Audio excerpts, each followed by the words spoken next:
आज की वाणी है 17/5/67, 8वें पेज के अंत में।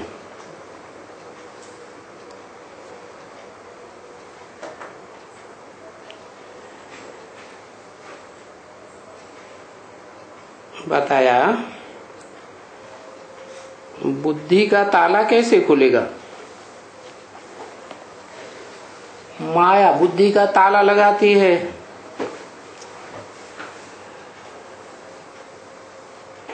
तो जरूर है जिन्होंने माया से बुद्धियों को लगाया है तो ताला लगाई देती है। अब किससे लव करें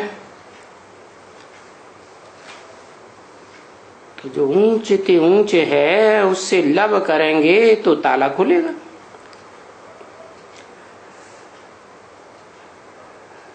लव करेंगे बाबा को तो इतना बुद्धि का ताला खुलेगा, फिर उतना ही ज्ञान धन का खजाना हजम होगा।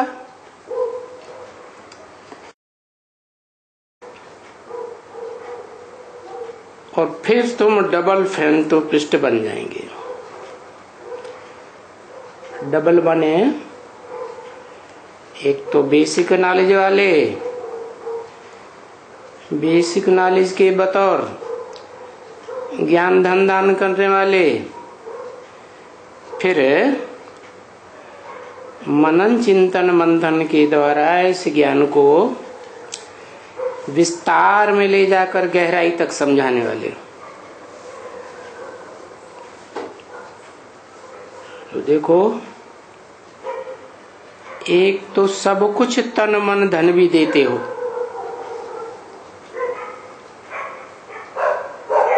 और फिर तुम अपना अविनाशी ज्ञान रतन भी देते हो।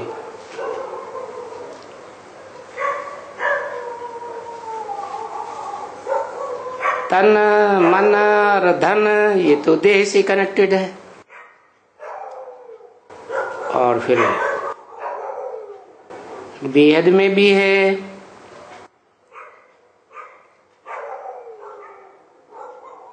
पहचानते हो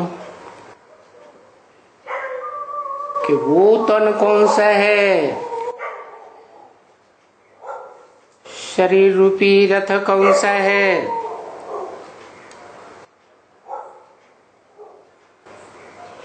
जो सार रूप में है।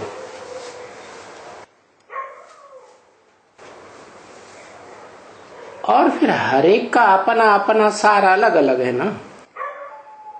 सार माने बीज, बीज माने बाप। तो उस बीज से भी बुद्धियों को तोड़ना, क्योंकि देह है ना।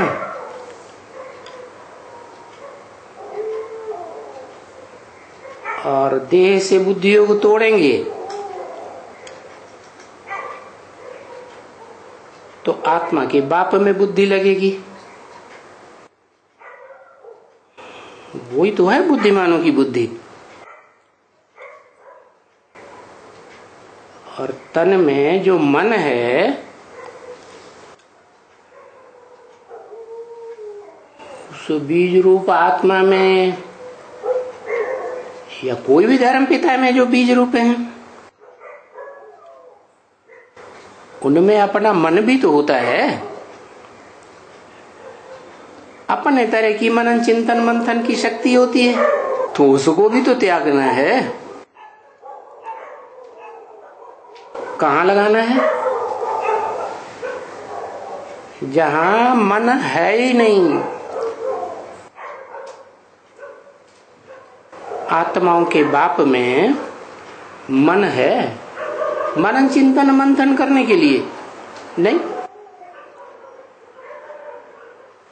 तो मन भी अर्पण करो बेहद में। और जो देहदारी धर्म पिताएं हुए,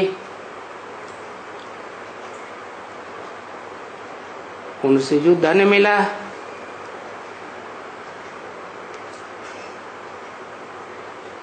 चाहे वो ब्रह्मा हो, चाहे कोई भी धर्म पिता हो, चाहे वो बाप ही क्यों न हो ऊंची से मनुष्य सृष्टि का, जानते तो हो ना वो धन कहां से लाता है। मनुष्य सृष्टि के बीज रूप बाप के पास धन कहां से आता है। वो भी तो आत्माओं के बाप से आता है ना, जो ऊंचे ते ऊंचा धन है ज्ञान धन, जो गीता में भी बताया। उससे ज्यादा पवित्र धन तो कोई होता ही नहीं, जिस पवित्रता के बल से सारे कार्य दुनिया के होते हैं। पवित्रता में ही ज्यादा शक्ति होती है। अच्छे ते अच्छे कार्य भी पवित्रता से, और बुरे से बुरे कार्य भी पवित्रता की पावर से। तो हद में और बेहद में तुम सब कुछ स्वाहा करते हो। कहाँ? रुद्र ज्ञान यज्ञ में। ये ज्ञान कहाँ से आता है? ज्ञान तो आता है शिव बाप से ही, जिसकी आत्मा का नाम शिव है। परंतु वो जब साकार तन में आता है तो रौद्र रूप भी धारण करता है, क्योंकि तन में आया ना। और तन भी कैसा? विनाशी या अविनाशी है? कैसा तन? विनाश होने वाला है? नहीं, वो एक ही तनधारी है जो विनाश होने वाला नहीं है। तो बात पलट जाती है। देह है ना, चाहे वो सार रूप में है तो भी तो देह है,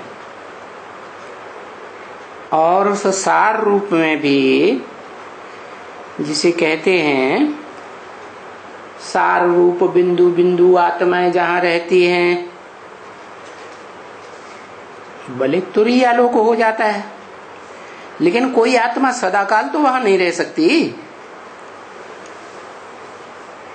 नीचे तो आना पड़े ना।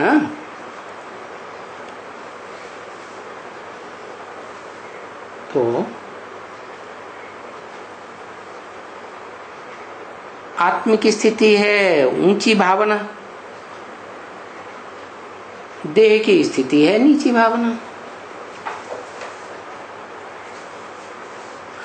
तो रौद्र रूप भी धारण करता है।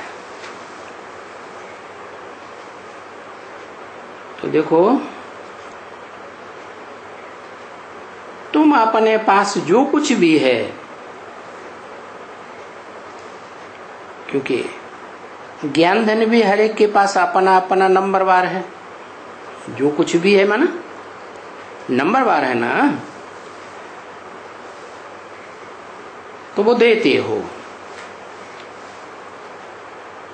और देते किसको हो? है? उनको देते हो जो डबल फिलैंथ्रोपिस्ट है, डबल दानी है। कैसे? एक तो जो ब्रह्मा के मुख से सुना, शिव बाबा ने सुनाया, सुनाने वाली आत्मा शिव, ब्रह्मा के तन से बोला, तो वो सुनने सुनाने का ज्ञान हुआ। जैसे छोटे बच्चे होते हैं ना, तो सुनते हैं, सुनाते हैं, रटते हैं, बुद्धि नहीं लगा पाते, क्योंकि बच्चे हैं, बच्चा बुद्धि है। फिर वही बच्चे जब ऊंचे पढ़ाई पढ़ते हैं तो जो बेसिक नॉलेज में सुनी सुनाई बातें हैं उन पे गहराई से मनन चिंतन मंथन करते हैं। तो तुम बच्चे नंबरवार हो ना, तुम किनको देते हो? है तुम उनको देते हो जो इस षष्ठी रूपी रंगमंच पर इस शूटिंग काल में एकदम कल्पांत काल में सारे संसार के सामने प्रत्यक्ष होता है, उनके देते हो। उससे ज्यादा डबल फ्रेंड तो पृष्ठ तो कोई है ही नहीं। तो बाबा भी डबल और तुम भी डबल। तुम माने कौन है? एक तो कहते हैं तुम, एक तो कहते हैं ये है, इनको बाजू वाले को, और फिर कहते हैं उनको। तो दूर कर दिया ना, तो दूर वालों को कहा उनको। उन दूर वालों में भी सबसे दूर वाला कौन हो जाता है? दूर वाले हैं विदेशी, विधर्मी। उनमें सबसे ज्यादा विदेशी विधर्मी कौन है?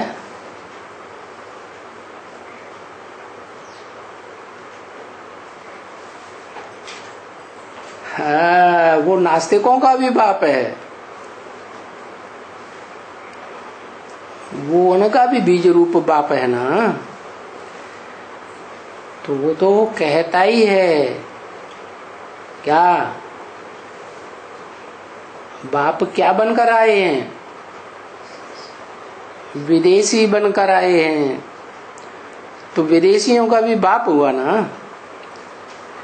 विदेशियों का मुख्य धंधा क्या हुआ है? विदेशी सारी दुनिया को एकदम नीचे ले जाते हैं कि ऊपर ले जाते हैं? एकदम नीचे ले जाते हैं। उनका धंधा ही है टम बम बनाना, विनाश करना। तो उन्हें पता नहीं है हमारा भी कोई बाप है, जिसको कहते हैं भारत में हर हर बम बम।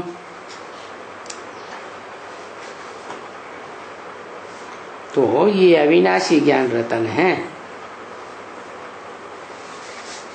देखो, अविनाशी ज्ञान रतनों का दान देते हो, देते हैं ना, तो उसके बदले में मिलता क्या है? बादशाही मिलती है। और क्या चाहिए? बादशाही कौन देता है?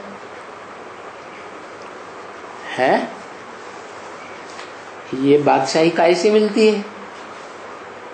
कौन सी पढ़ाई पढ़ने से बादशाही मिलती है? राजयोग की पढ़ाई पढ़ने से बादशाही मिलती है। योगी होगा तो राजयोग सीखेगा, योग बल से बादशाही मिलती है। तो सिखाने वाला बड़ा योगी होना चाहिए ना। शिव बाप को योगी कहेंगे? नहीं कहेंगे। उसे योग लगाने की क्या दरकार? तो शिव बाप तो जो ऊंचते ऊंची चीज है, बहुत वैल्यूएबल चीज है, ज्ञान रतन, वो देते हैं। तो ज्ञान रतनों के आधार पर जो राजयोग सीखते हैं, उन सीखने वालों में अव्वल नंबर 1 वो भी डबल विदेशी। क्या डबल विदेशी क्यों कहा? है तो भारतवासी, शरीर से पैदा कहाँ होता है? भारत में। लेकिन शिव बाप प्रवेश करते हैं तो शिव बाप की प्रत्यक्षता रूपी जन्म वो कहाँ से होता है? विदेश से होता है या स्वदेश से होता है? विदेशी बाप को प्रत्यक्ष करते हैं। तो फिर प्रत्यक्षता रूपी जन्म जहां हुआ वहां का हो गया। बाप क्या बनकर आए? विदेशी बनकर आए। तो बादशाही बच्चों को देते हैं, और तुम बच्चों को क्या चाहिए है? जो राजयोग सीखते हैं उनको देते हैं, जो ज्ञान लेते हैं उनको देते हैं। ज्ञान तो जानकारी है सच्चाई की, तो जो सच्चाई की जानकारी लेते हैं वो सच्चाई की जानकारी लेकर के राजयोग सीखते हैं। राजयोग तुम बच्चे ही सीखते हो, जिनको कहते हैं भारतवासी बच्चे। किसके वासी? किसके दिल में बसने वाले? भारत के बस में बसने वाले, दिल में बसने वाले। तुम बच्चों को और क्या चाहिए? ज्ञान से राजयोग सीखते हो। ज्ञान है बाप की पहचान का, पहचान माने ज्ञान, और बाप को तुम पहचानते हो जो मनुष्य सृष्टि का बाप है, बड़े से बड़ा मनुष्य सृष्टि का राजा है, विश्व का मालिक है। तो तुम बच्चों को भी उससे बादशाही मिलती है। सो तुमको तो बच्ची, जो भी अच्छे सेंसिबल बच्चे हैं उनको तो डांस करना चाहिए है। कौन सा डांस? देह के डांस की तो बात नहीं है। देह का डांस तो देहधारी बाप कराते हैं। जब से ये देहधारी बाप आए तो वो देह का डांस चल पड़ा दुनिया में। लेकिन आत्माओं का बाप तो ज्ञान देते हैं ना, तो ज्ञान डांस करना तुमको सिखाते हैं। जिनको विश्व की बादशाही मिलती है उनको तो ज्ञान डांस खूब करना चाहिए। 17/5/1967 की वाणी का 9वां पेज। तो अब बताओ, हम भगवान शिव बाबा को क्या देते हैं? लेते तो हैं विश्व की बादशाही है। लेन देन का हिसाब किताब होता है ना, जो देगा सो लेगा, लेगा सो देगा।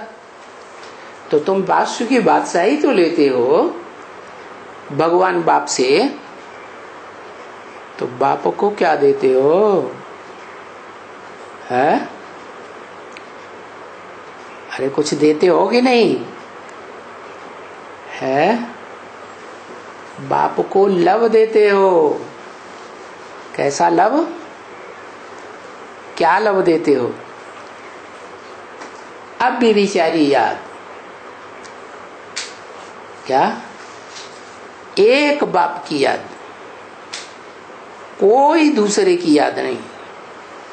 शुद्ध प्यार बाबा को देते हो, और जब शुद्ध प्यार देंगे तो दुनिया सी बुद्धियों टूट जाएगा।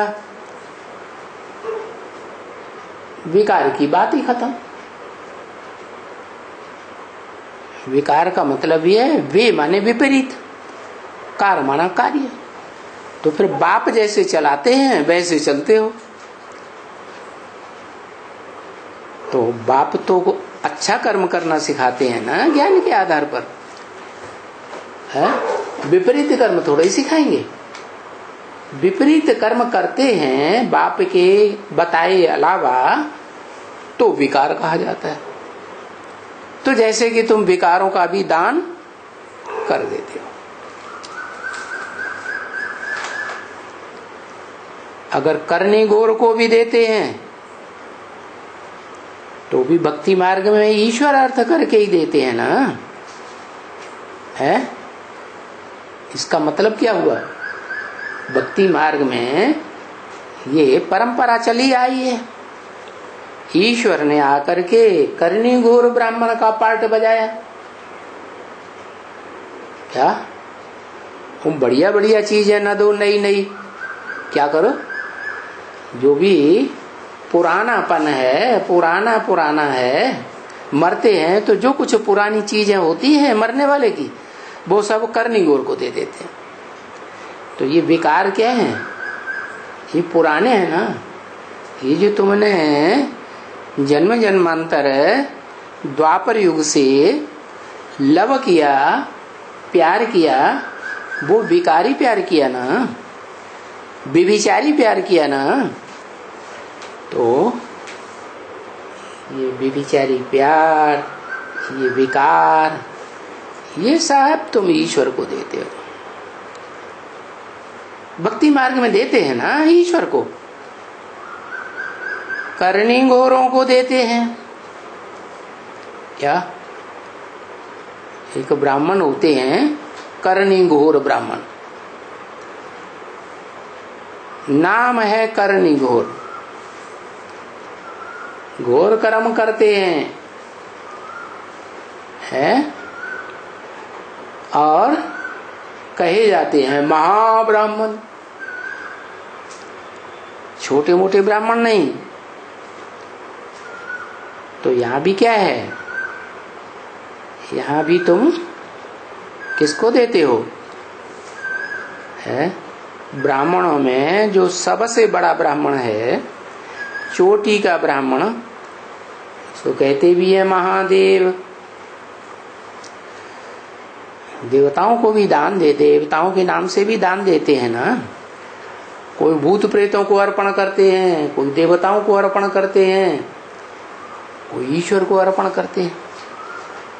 तुम तो जानते हो, जिसको महादेव कहा जाता है वो महादेव तो बनता ही तब है जब उसमें शिव प्रवेश करते हैं। तो ईश्वर अर्थ ही देते हो ना। तो भाई करनी घोरों को दान दो। क्या? जो घोर कर्म करते हैं। क्या घोर कर्म करते हैं? है? अघोर कर्म का अघोरी बाबाएं होते हैं ना, वो क्या अघोरी कर्म करते हैं? है? वो दिखाते हैं दुनिया वालों को कि देखो हम किसी में कोई भेदभाव नहीं करते, गंदी गंदी चीजें खाते रहते हैं। क्या? तो कोई समझे कि हाँ ये तो बहुत ऊंचे पहुंचे हुए। तो ये जो बच्चे हैं जिनको बाप कहते हैं कि करनी घोरों को देते हैं, ऊंच ते ऊंच करनी घोर हुआ शिव बाबा और उनकी तुम बच्चे। तो घोर कर्म क्या करते हैं? है? अर्जुन ने भी पूछा ना भगवान से, घोर कर्म में मेरे को क्यों डालते हो? तो घोर कर्म क्या हुआ है? घोर कर्म हुआ ये इतने मारे गए महाभारत में, तो ये मारना करना घोर कर्म है या ऊंचा कर्म? तो ये जो महारुद्र और महारुद्र के रुद्रगण ये क्या करते हैं? है? सारी दुनिया का विनाश करने का कर्म करते हैं। और विनाश कैसे होता है? कैसे विनाश होता है? विनाश होता है, अरे हाँ, अपवित्रता से विनाश होता है। बड़े से बड़ी अपवित्रता है व्यभिचार की। तो ये जैसे करनी घोर ब्राह्मण हो गए, सारी दुनिया का विनाश कराए देते हैं। क्या इस रुद्र ज्ञान यज्ञ में सारी दुनिया स्वाहा हो जाती है। नाम ईश्वर का लेते हैं। अरे ईश्वर घोर कर्म करना सिखाएगा या श्रेष्ठ कर्म करना सिखाएगा? है तो नाम ईश्वर का क्यों लेते हैं कि हम ईश्वर अर्थ देते हैं? ईश्वर अर्थ दिया क्या? ईश्वर ये कहते हैं कि तुम विनाश करो, किसी को दुख दो। है जब सारी दुनिया के प्राणी मात्र का विनाश होगा, मनुष्य मात्र का विनाश होगा, शरीरों का ही विनाश होता है, तो दुखी होंगे या सुखी? हाय हाय करेंगे या वाह वाह करेंगे? हाय हाय करेंगे। नाम लेते हैं ईश्वर का। अरे ईश्वर ने सुख देना सिखाया या दुख देना सिखाया? ईश्वर ने तो सुख देना सिखाया, वो है ही सुख का सागर। तो ये भक्ति मार्ग में ये जो रस्म चली आ रही है, ये कहाँ की रस्म हुई है? इस सृष्टि की रस्म हुई, संगम युगी ब्राह्मणों की दुनिया की। संगम युगी ब्राह्मणों की दुनिया में बाप, आत्माओं का बाप, जो आत्म भाव है, वो आत्म भाव श्रेष्ठ है और देह भाव में प्रवेश करता है। क्या अर्जुन के रथ में प्रवेश किया ना, तो जो देह भाव है वो भी बाप समान स्टेज को धारण करता है।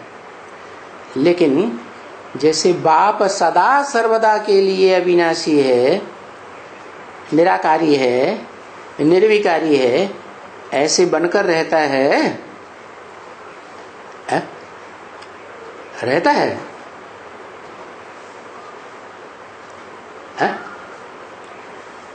रहता है या नहीं रहता है? नहीं रहता है। तो बोला वो देह भाव हो गया ना, मिक्स हो गया ना। कहते हैं ना, काजर की कोठरी में कैसो सयान हो जाए, एक लीक काजर की लागी है पे लागी है। तो इस दुनिया की बात हुई। शिव के लिए ये बात लागू नहीं होती, क्योंकि काजर की कोठरी भी साकार में, स्थूल में, और जाने वाले भी स्थूल में, उनके लिए बोला। वो तो निराकार है, साकार बनता ही नहीं है कभी। तो भक्ति मार्ग में कहते हैं ईश्वर अर्पणम, लेकिन ईश्वर को देते हैं क्या? जानते ही नहीं है, तो ईश्वर को देंगे कहां से? और संगम युग में भी है, संगम युग में ईश्वर को जानते हैं? जानते हैं? नहीं जानते। अंत में नहीं जानते। अंत में जानते हैं, नंबरवार जानते हैं कि 100% जानते? नंबरवार जानते। एक है जो नंबरवार की लिस्ट से अलग है। क्या? बड़े से बड़ा चक्कर है ना, चक्कर को भी क्रॉस करने वाला। तो वो ऐसा है कि असली ईश्वर के स्वरूप को जानता है। उस असली स्वरूप को जानने का प्रयास करने वाले तो बहुत हैं। जितने भी धर्म पिताएं हैं, वो कैसी स्टेज धारण करते हैं? निराकारी स्टेज धारण करते हैं। लेकिन 100% निराकारी कोई नहीं बन पाते। वो एक ही है जो साकार दुनिया का तन, मन, धन ये भी अर्पण करता है। और फिर इस अलौकिक ब्राह्मणों की दुनिया में भी जो सूक्ष्म स्टेज वाला मन मिलता है, तन मिलता है और ज्ञान धन मिलता है, वो भी ईश्वर के असली स्वरूप ज्योति बिंदु को पहचान करके उस असली ज्योति बिंदु में लीन हो जाता है। तो अर्पण किया या नहीं किया है?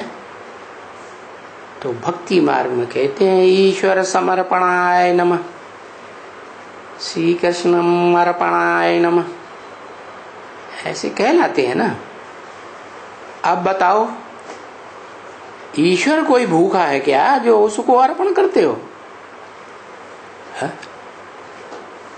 जो असली अर्थों में ईश्वर है, महेश्वर है, वो भूखा है? उसको तो दे ही नहीं है, तो भूखा कहां से होगा? तो किसको अर्पण करते हो? है? किसको अर्पण करते? देहधारी को अर्पण करते। देहधारी भोगता है, खाता है, या निराकारी खाता है? देहधारी खाता है। बहुत करके दोनों ही ऐसे चलते हैं। क्या ईश्वर अर्पण है और श्री कृष्ण अर्पण है?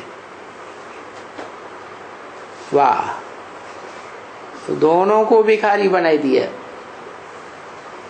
कृष्ण को भी भिखारी बनाई दिया, और कृष्ण को जन्म देने वाला जो ईश्वर है, बड़े से बड़ा शासन करता है, श्रेष्ठ शासन करता, उसको भी बनाई दिया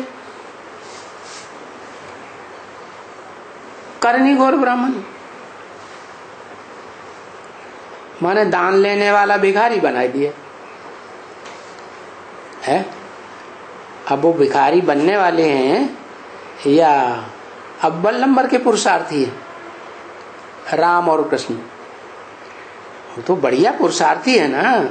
वो पुरुषार्थी होते हैं और भीख मांगते हैं क्या? वो तो पुरुषार्थ से सब कुछ कमा सकते हैं। तो ईश्वर दाता, और उनके लिए तो कृष्ण की बात डाल दी है। कृष्ण भी देखो कितना मालिक दोनों। वो कृष्ण सतयुग का मालिक, और दूसरा विश्व का मालिक, और नाम भी दोनों का चलता है। क्या स्वर्ग में भी नाम दोनों का? नारायण का नाम और राम का नाम किसका चलता है? राम कृष्ण की दुनिया, स्वर्ग की दुनिया, तो दोनों का नाम चलता है। या तो ईश्वर अर्पण है, या तो कहते हैं श्री कृष्ण अर्पण है।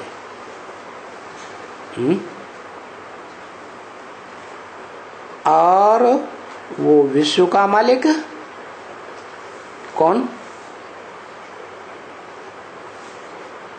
और वो मालिक बनाने वाला देखो कौन हुआ? मालिक बनाने वाला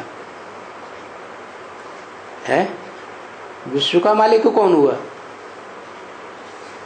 सतयुग में जो विश्व होगा उसका मालिक होगा या नहीं? और वो मालिक बनाने वाला तो बाप ही है। कृष्ण या सतयुग के नारायण को जन्म देने वाला। अभी देखो ये सब बातें तुम्हारी बुद्धि में हैं, अच्छी तरह से बैठती है धारण करने के लिए।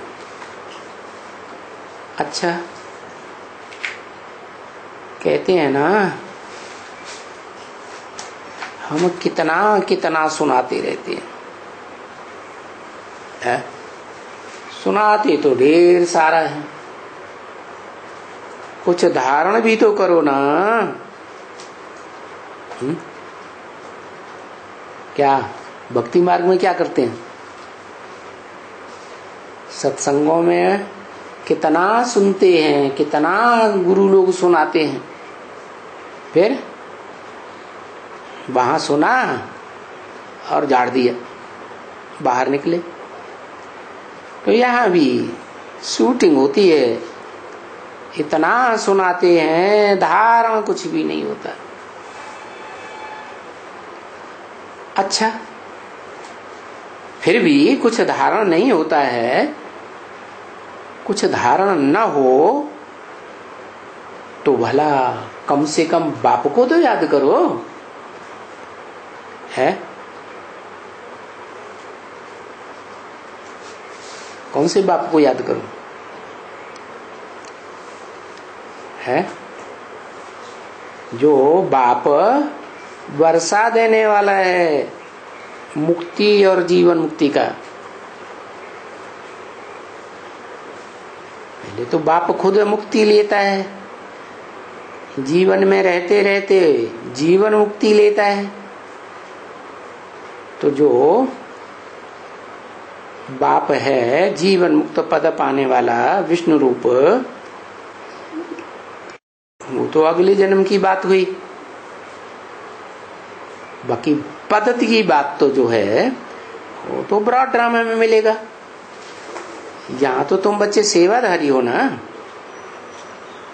तो सेवा जितनी करेंगे उतना ऊंच पद पाएंगे ब्रॉड ड्रामा में। तो बाप को याद करो, बाप के वर्षे को याद करो। कि जानते हो क्यों बाप को और बाप के वर्षे को क्यों याद करो और सब कुछ भूल जाओ? क्योंकि ये सारी दुनिया खलास होने वाली है, मौत सामने खड़ा है।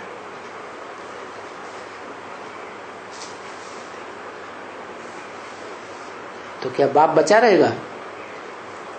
है?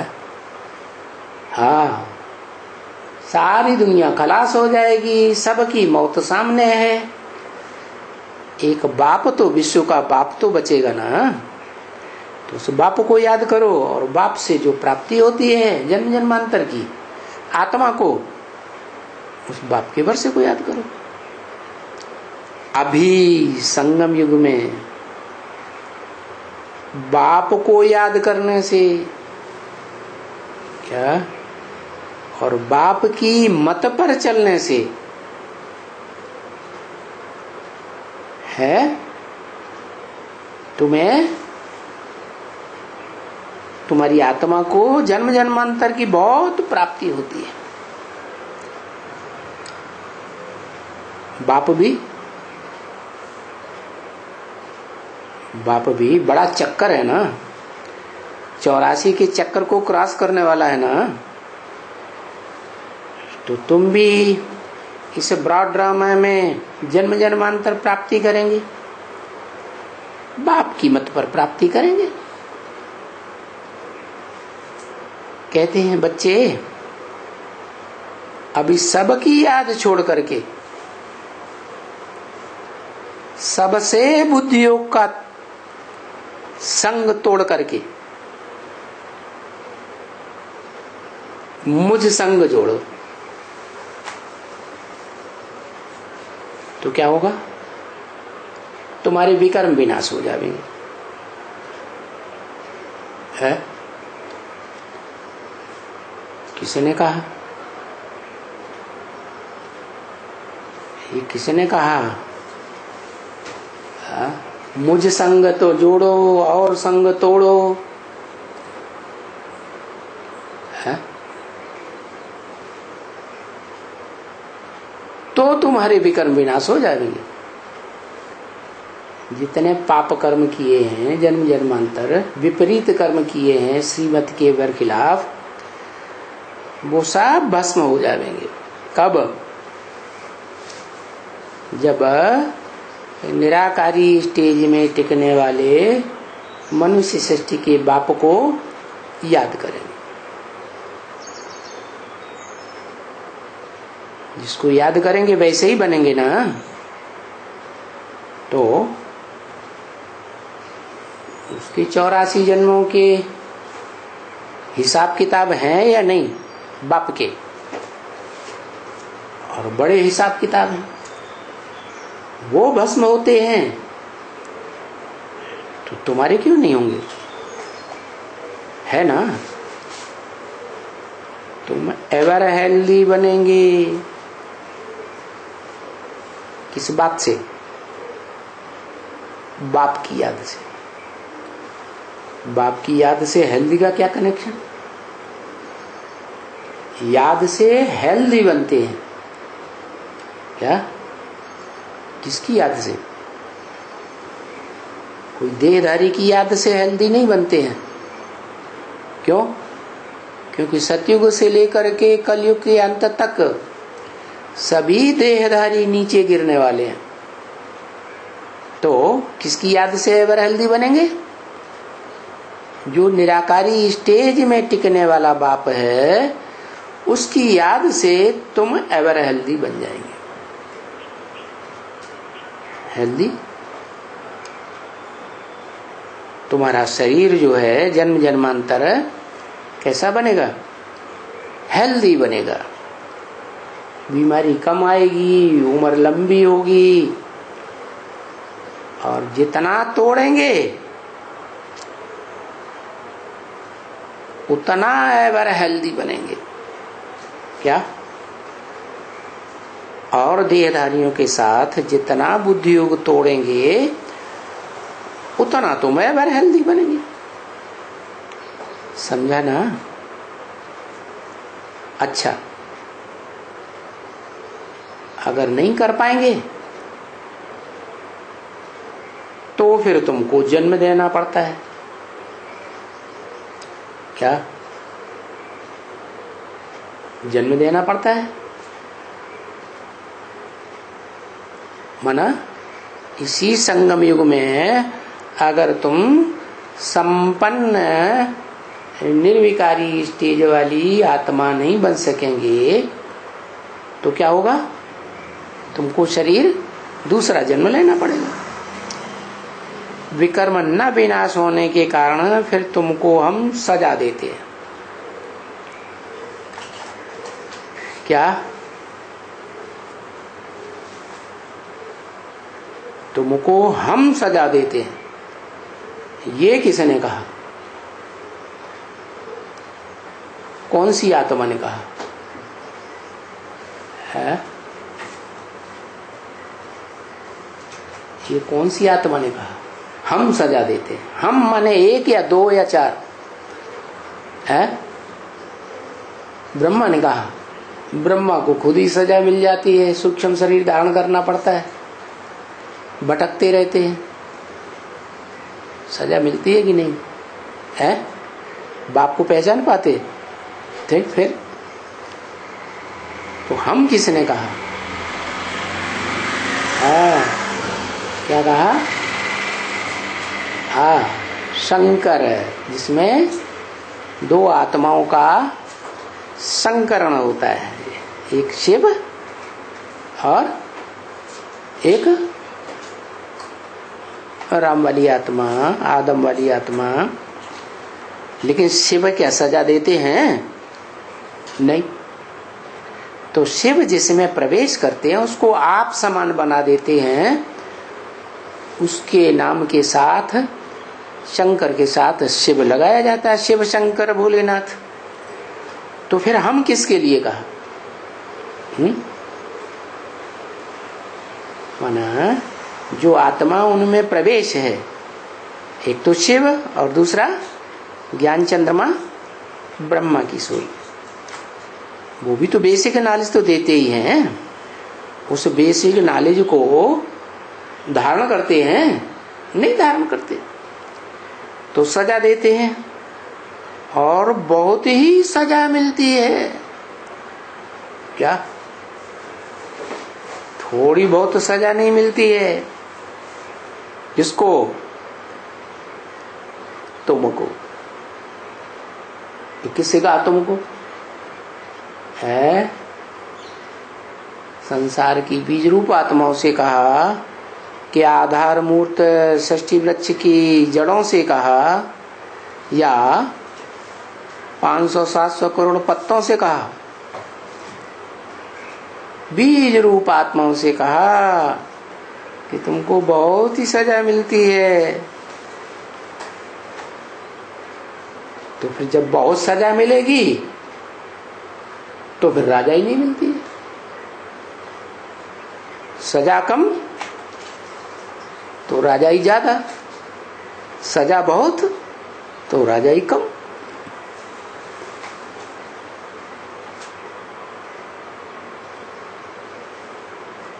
राजाई नहीं मिलेगी, कोई भी राजाई नहीं मिलेगी। बहुत सजा खाएंगे तो नहीं। क्या करना है फिर जो सजा न खाएं? है क्या करना है पढ़ाई में? पास विधान रोकर दिखाओ। क्या कैसे कैसा पास? ऑनर है। ऑनर माने ऑनरेबल बनो, माने सम्मान सहित पास होकर दिखाओ। फिर कोई भी सजा नहीं खाओ। इतना पुरुषार्थ करो। पुरुषार्थ, पुरुष माने आत्मा, अर्थ आत्मा के कल्याण के लिए करो, स्वार्थ के लिए नहीं करो। स्वार्थ अपने शरीर के लिए नहीं करो। क्या करो? आत्मा के कल्याणार्थ पुरुषार्थ करो। क्या मुख्य पुरुषार्थ है? याद, योग कह देते हैं। भारत का प्राचीन योग, क्या किसी दूसरे देश का नहीं, भारत का प्राचीन योग। भारत माने क्या? जड़ जमीन का। जड़ जमीन योग लगाएगी क्या है? योग तो मन बुद्धि से लगाने की बात है ना। तो कोई चैतन्य आत्मा है क्या? भा माने ज्ञान की रोशनी, रत माने लगी रहने वाली, तो उसका प्राचीन राजयोग। राजयोग तो नाम है, लेकिन राजयोग है किसका? किसका दिया हुआ? जरूर कोई योग ईश्वर होगा, योगियों का ईश्वर। पुराने थे पुराना को कहते हैं प्राचीन राजयोग भारत का। और प्राचीन का अर्थ नहीं समझते हैं कोई। क्या क्या क्या अर्थ है?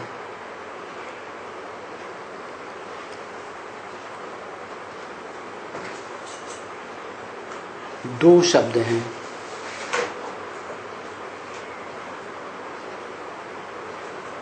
प्राचीन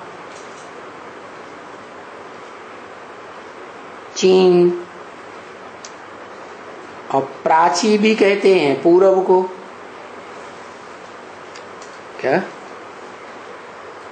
जैसे बौद्धि लोग हैं ना, वो समझते हैं कि सूरज पूर्व दिशा से उनके देश में पहले किरणें फेंकता है, जापान। तो वो समझते हैं हम सूर्यवंशी हैं। अब उस सूर्य की तो बात ही नहीं है। क्या? जड़ सूर्य की बात नहीं है। और जड़ सूर्य भी जो किरणें फेंकता है, तो जो किरणें जब आती हैं तो किस दिशा से आती है? कोई जापान के ऊपर से थोड़ा ही आती है? पूरब में कौन सा सागर है? प्रशांत महासागर। तो प्रशांत महासागर के उस पार से सूर्य जब चमकता है सवेरे सवेरे, तो किरणें पहले जापान पे पड़ती। तो वो सूर्य विदेश में उगने वाला हुआ, विदेश से किरणें आ रही हैं कि स्वदेश से आ रही है? विदेश से आ रही है। और विदेशियों के लिए क्या बोला है? विदेशी बुद्धि में तीखे होते हैं, इसलिए पहचान तो लेते हैं लेकिन फिर सो जाते हैं। इसलिए जो विदेशी सेनाएं आती हैं भारत में, तो उनकी जो सेना होती है, उन सेना वालों के सर के ऊपर मुर्गे का पंख लगाते हैं। मुर्गा क्या करता है सवेरे सवेरे बांग लगा देता है, सबको जगा देता है और फिर खुद सो जाता है। तो ऐसे ही विदेशी हैं, पहचान तो लेते हैं बुद्धि योग की पावर से पहले फिर सो जाते हैं। तो ऐसे ही ये जापान और चीन क्या है, विदेश है या स्वदेश है? विदेश है ना।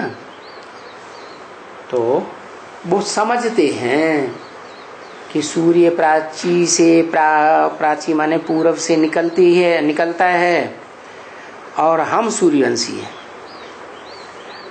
लेकिन प्राचीन का अर्थ नहीं समझते हैं कि पुराने थे पुराना देश। क्या पुराने थे पुराना कौन है? मनुष्य सृष्टि का बाप ही तो पुराने थे पुराना है। प्राचीन योग किसने सिमाया, किसने सिखाया है? जो सबसे जास्ती प्राचीन है, पुराना है, कह देते हैं श्री कृष्ण ने सुनाया। अरे श्री कृष्ण तो सतयुग का प्रिंस है ना, है? श्री कृष्ण ही तो बड़ा होता है तो नारायण बनता है, नारायण का टाइटल मिलता है, आदि नारायण का। जो आदि नारायण आदि नारायणी स्वभाव संस्कार से मिलकर के विष्णु रूप बन जाते हैं। तो वो विष्णु रूप सतयुगी दुनिया की बात है या संगम युगी शूटिंग काल की बात है? कहाँ की बात है? संगम युगी शूटिंग काल की बात है। संगम युगी शूटिंग काल पुराना या सतयुग पुराना? ज्यादा प्राचीन कौन? संगम युग पुराना। तो नाम लगा दिया है उन्होंने श्री कृष्ण का। जो शास्त्रकार हैं श्री कृष्ण का नाम लगा दिया। अब श्री कृष्ण की पूजा करते हैं बच्चे के रूप में। बच्चा निर्विकारी होता है ये तो ठीक है, लेकिन बच्चा ज्ञान कैसे सुनाएगा? और वो भी राजयोग, जिस योग में राज भरा हुआ है। युद्ध के मैदान में कहते हैं अर्जुन को श्री कृष्ण ने ज्ञान सुनाया। अरे दोनों पार्टियां युद्ध करने वाली आमने सामने खड़ी हों, टेंशन का वातावरण है, खून की नदियां बहने वाली हैं, मौत सामने खड़ा है बहुतों के। ऐसे युद्ध के मैदान में कोई ज्ञान सुनता है क्या? है ये धर्म युद्ध का मैदान। कलयुग के अंत में ढेर के ढेर धर्म भारत में इकट्ठे हो जाते हैं, और जितना भारत में दूसरे दूसरे धर्म के लोग इकट्ठे होते हैं, खास भारत की राजधानी दिल्ली में इतना जमावड़ा दूसरे धर्मों का, दूसरे धर्मावलंबियों का और किसी शहर में और देश में नहीं होता है। तो ये बड़ा युद्ध का मैदान बन जाता है भारत देश। क्या? और जब शूटिंग काल होता है तो शूटिंग काल में शिव बाप जिस मुकर्रर रथ में आते हैं आदम के शरीर में, तो सारी दुनिया के सब धर्म पिताओं का बुद्धि योग कहाँ एकाग्र हो जाता है? मनुष्य सृष्टि के बाप के ऊपर एकाग्र हो जाता है। वो मनुष्य सृष्टि का बाप भारत कहा जाता है। भा माने ज्ञानी की रोशनी, रतन माने लगा रहने वाला, लज्जू पंजू के ज्ञान में लगा रहने वाला नहीं। जो ऊंच ते ऊंच आत्मा है, सुप्रीम सोल, वो जो ज्ञान देता है उस एक के दिए हुए ज्ञान में लगा रहता है। बाकी वो युद्ध के मैदान की बात नहीं है जो हिंसक युद्ध है। ये भी कोई बात हुई कि भगवान आकर के हिंसक युद्ध कराएगा क्या? कराएगा? है? भगवान तो हिंसा कराना सिखाता है कि अहिंसक बनाने आता है। देवताओं की दुनिया स्थापन की तो देवताएं अहिंसक होते हैं या हिंसक होते हैं? क्या होते हैं? देवताएं तो अहिंसक होते हैं, आत्मिक स्थिति वाले होते हैं, वो थोड़ा ही हिंसा करते हैं। देहभान वाले उनको कहा जाता है हिंसक, क्योंकि देह से हिंसा की जाती है, देह की इंद्रियों से हिंसा की जाती है। आत्मभाव हिंसा करने वाला थोड़ा ही होता है। तो ये कोई बात नहीं हुई कि भगवान आकर के हिंसक युद्ध सिखाता है। अरे गीता सुनाई दो सेनाओं के बीच में, जहां युद्ध होने वाला था, हिंसक युद्ध दिखाया है। अरे युद्ध के मैदान में कोई गीता पाठशालाएं खोली जाती हैं क्या?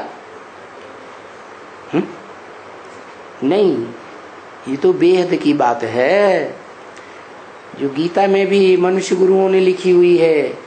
सर्वधर्मान परित्यज्य, सब धर्मों को त्याग करके मेरे द्वारा स्थापन किए हुए स्वधर्म में आ जा। स्वधर्मे निधनम से पर धर्मो भयावह। स्व माने आत्मा का जो धर्म है वही श्रेष्ठ ते श्रेष्ठ धर्म है, उस धर्म में आ जा। बाकी स्वधर्म में आने के लिए जो भी देहधारियों के धर्म हैं, धर्म पिताओं के द्वारा स्थापन किए हुए, उन सबको छोड़ना पड़े। तो कब होते हैं वो? कलयुग के अंत में होते हैं सब धर्म। ऐसे थोड़े ही कि सतयुग में हिरण्यकश्यप को मारने के लिए भगवान आया, वहां सब धर्म होते हैं। वहां तो सिर्फ देवता धर्म होता है, 16 कला संपूर्ण। त्रेता में भी राम राज्य का कितना गायन है, कितना सुखी होते हैं लोग। तो वहां भी एक ही धर्म है, स्वधर्म। देवताएं रहते ही हैं आत्मिक स्थिति में। बाकी द्वापर युग से द्वैतवादी धर्म आ जाते हैं, धर्म पिताएं आते हैं, दूसरे दूसरे धर्म, दूसरे दूसरे राज्य, दूसरी दूसरी भाषाएं फैलाते हैं। तो वहां से युद्ध का मैदान शुरू हो जाता है। युद्ध माने लड़ाई झगड़ा। दो होंगे, दो मतें होंगी तो लड़ाई झगड़ा होगा, या एक मत होगी तो लड़ाई झगड़ा होगा। लड़ाई झगड़ा तो होता ही है द्वैतवाद में। तो ये पाठशाला है, ये युद्ध के मैदान में, हिंसक युद्ध के मैदान में कोई पाठशाला नहीं खोली गई। पढ़ाई तो शांति के टाइम पर होती है। क्या भगवान ने आकर अभी तक जो ब्राह्मणों की संगमिक दुनिया में पढ़ाई पढ़ाई है, वो शांति का टाइम था। अब कैसा टाइम आने वाला है? अब तो अशांति बढ़ती ही जाएगी, बढ़ती ही जाएगी। तो ये भगवान वाच गीता पाठशाला है। सच्चम सच भगवान तुमको पढ़ा रहा है। बोला तुम बच्चों को पढ़ा रहा हूं। क्या उन विदेशी विधर्मी धर्म पिताओं के बच्चों को नहीं पढ़ा रहा हूं, तुम बच्चों को पढ़ा रहा हूं। अच्छा, वो तो देहधारी हो गए धर्म पिताएं। ब्रह्मा को क्या कहेंगे? कहते हैं ब्रह्मा से सारी दुनिया रची गई। सारी दुनिया में जो भी मनुष्य मात्र हैं सब ब्रह्मा की संतान। तो ब्रह्मा देहधारी है कि आत्माभिमानी है? वो भी तो देहधारी हुआ ना। उसके मुख से हुए निकले हुए जो भी वर्षंश हैं, जो कहते हैं ब्रह्मा के वेद से, मुख से वेद निकले, वेदवाणी निकली, वो वेदवाणी भी तो 3 गुणों से युक्त है। क्या? कर्मकांड करना सिखाती है। दुनिया में जो कर्मकांड चलते हैं अलग अलग धर्मों में, अलग अलग प्रकार के, तो ब्रह्मा भी दाढ़ी मूछ वाला देहधारी हुआ। क्या दुनिया में जो 500-700 करोड़ बच्चे हैं वो पढ़ाई नहीं पढ़ते हैं, और ब्रह्मा से भी जो पढ़ाई पढ़ते हैं सन्मुख बैठ करके, उनकी भी बात नहीं है। हाँ, ब्रह्मा के सन्मुख पढ़ाई पढ़ने वाले कोई बच्चे ऐसे हैं जो शास्त्र में दिखाते हैं कि अमरनाथ ने कथा सुनाई, क्या अमर कथा कहो, सत्यनारायण की कथा कहो, तो जो तोता थे जिनको ज्ञान की कंठी गले में पड़ी हुई थी, उन्होंने ज्ञान सुना और चारों तरफ दुनिया में टियों टियों करके सुनाई दिया।